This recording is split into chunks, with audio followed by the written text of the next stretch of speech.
This right next to me is a Ford Ranger Wildtrak X, and it's a bit of a recipe for the previous generation Ford Ranger Raptor because this variant has been built to be very off-road capable and only available with the bi-turbo 4-cylinder diesel, but it also retains all of the necessary work ute features along with the auto-engaging four-wheel drive system from the V6 Ranger and a heavy-duty suspension setup. And it's also $10,000 cheaper than the current Raptor, so could this be a variant that features the best of both worlds? In this review, I'm going to tell you everything you need to know about it. First, an overview on the Ranger range, then we're going to move on to the Wildtrak X's options and pricing, and then I'm going to talk you through the modifications to the exterior, as well as the cabin and its technology, and I'm also going to run you through the upgrades to the chassis and powertrain, and then of course I'm going to drive it to see if this is the best Ranger variant in the lineup.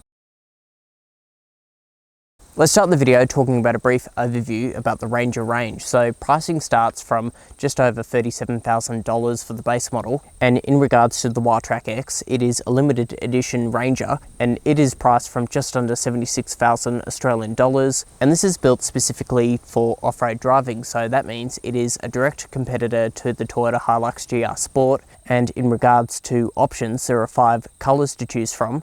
White is a no-cost option, and the others will set you back $700. Okay, let's now move on to the design. So the colour of this example is finished off in Cyber Orange, which is only exclusive to this model grade. And in relation to the design changes, as you may notice, it sits up higher. And as you can see, the overall track of the vehicle has been extended out to fit those Bilstein shock absorbers, along with Wildtrak badging on the bonnet and a Ford logo in black, a steel bash plate to protect all of the vital internals of the vehicle, and auxiliary LEDs. But apart from that, it is pretty much standard Ford Ranger, so the C-clamp headlight design with LED DRLs. However, as standard, you get full matrix LEDs, which is an option on the standard Wildtrak, and LED fog lights. And moving towards the side view of the Wildtrak X, it features asphalt black machined finish forged 17-inch alloy wheels opposed to 18-inch wheels, but they are wrapped in these thick General Grabber AT3 all-terrain tyres, and also complemented by the asphalt black wheel arch mouldings. And it also has other key items like privacy glass,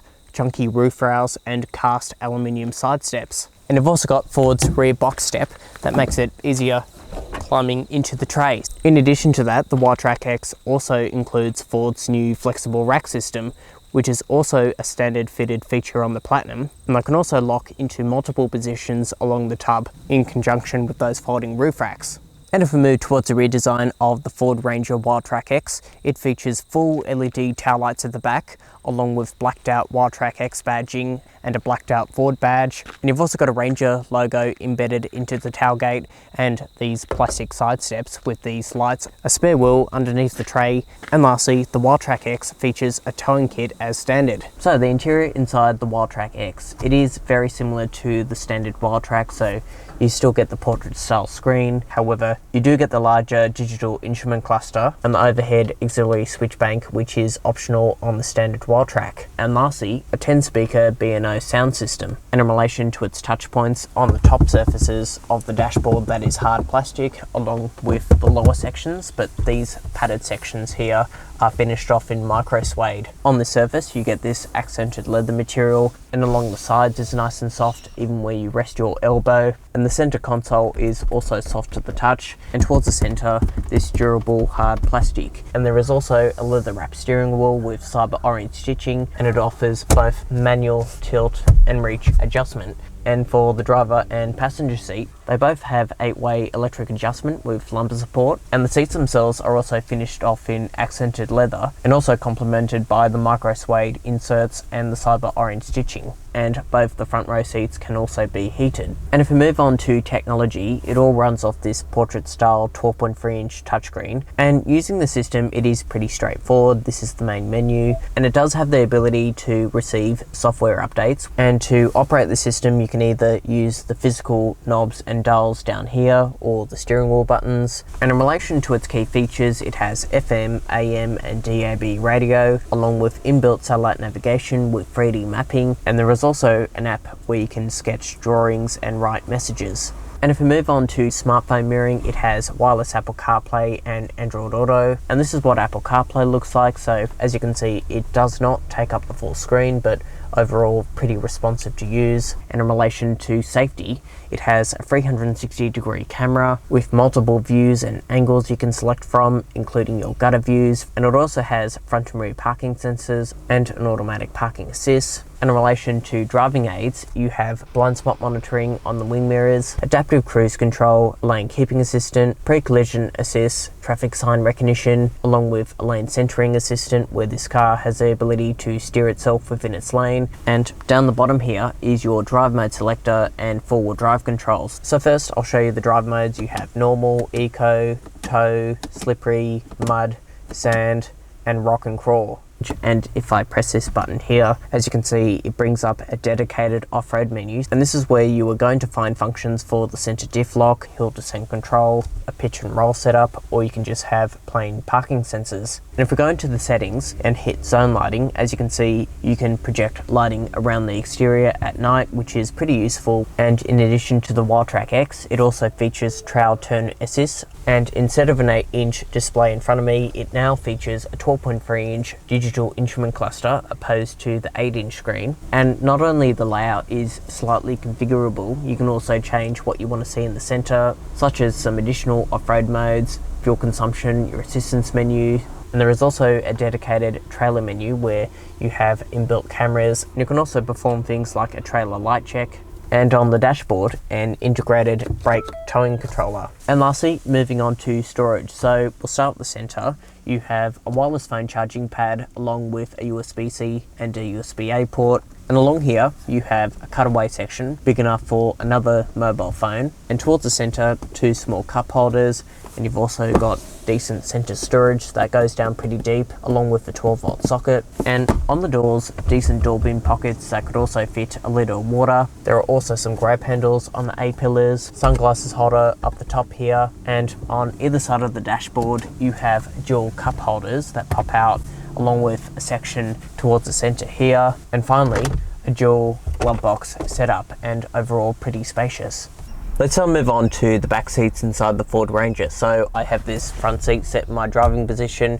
From what we can see, I've got a decent amount of knee room, toe room, and if I sit up straight, a decent amount of headroom. And in relation to other key features, you have map pockets behind the front seats, along with directional air vents, a USB-C and a USB-A port, as well as grab handles on the B pillars and some grab handles up the top here, along with some coat hook hangers. And looking towards the center, there is a fold down armrest with two small cup holders, along with decent door bin storage that could also fit a liter of water.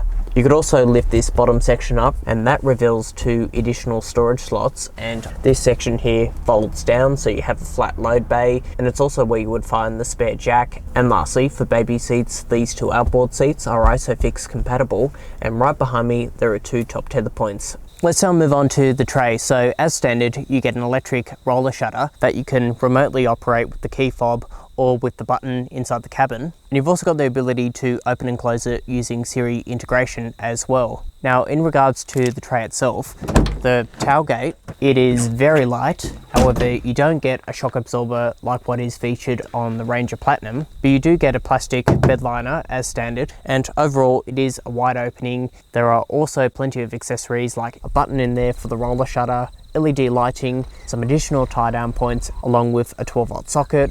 And in terms of what you can fit in there, between the wheel arches, Ford says there is enough room for a Euro-sized pallet. And in regards to the tub dimensions, weight capacity and payload figures, all of those items are on the screen now. Let's now move on to the powertrain. So under the bonnet features a 2-litre bi-turbo diesel engine, and it is paired to a 10-speed automatic transmission. And it's also been fitted with the auto-engaging four-wheel drive system from the V6 Ranger, rather than the part-time system fitted in the other 2-litre variants. However, in addition to the Wildtrak X, it has been modified to meet stricter Euro 6 emission laws. So that means this is the first Ford Ranger to feature AdBlue, and as a result, it is 4 kilowatts down, which means this powertrain produces 150 kilowatts and 500 newton meters of torque. And it also features leaf spring suspension at the back, so you can still use it as a normal work ute.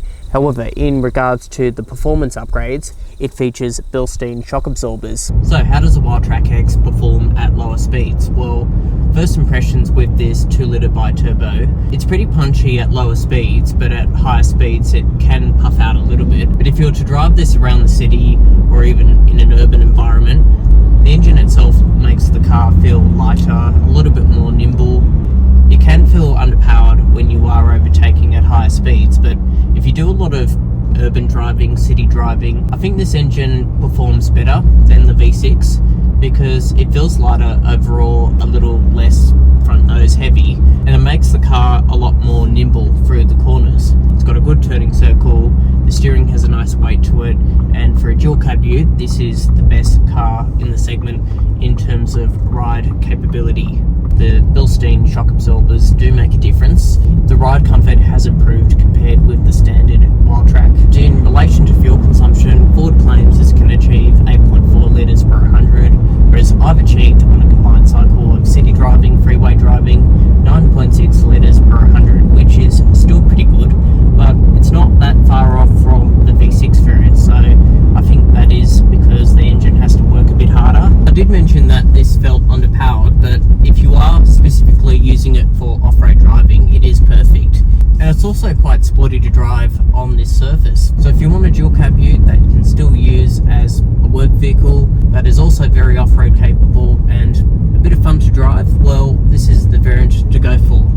So what's my final verdict on the Ford Ranger Wildtrak X? Well, it is off-road capable, but compared with the Ford Ranger Raptor, you can still use this as a durable work ute. It is also worth mentioning that if you don't need all of the off-road modifications, a standard Wildtrak is still a very good option. But let me know what you think of my verdict of the Wildtrak X, and if you've gained value from my content, please give it a thumbs up, subscribe, and of course, I will see you in the next video. Thanks for watching.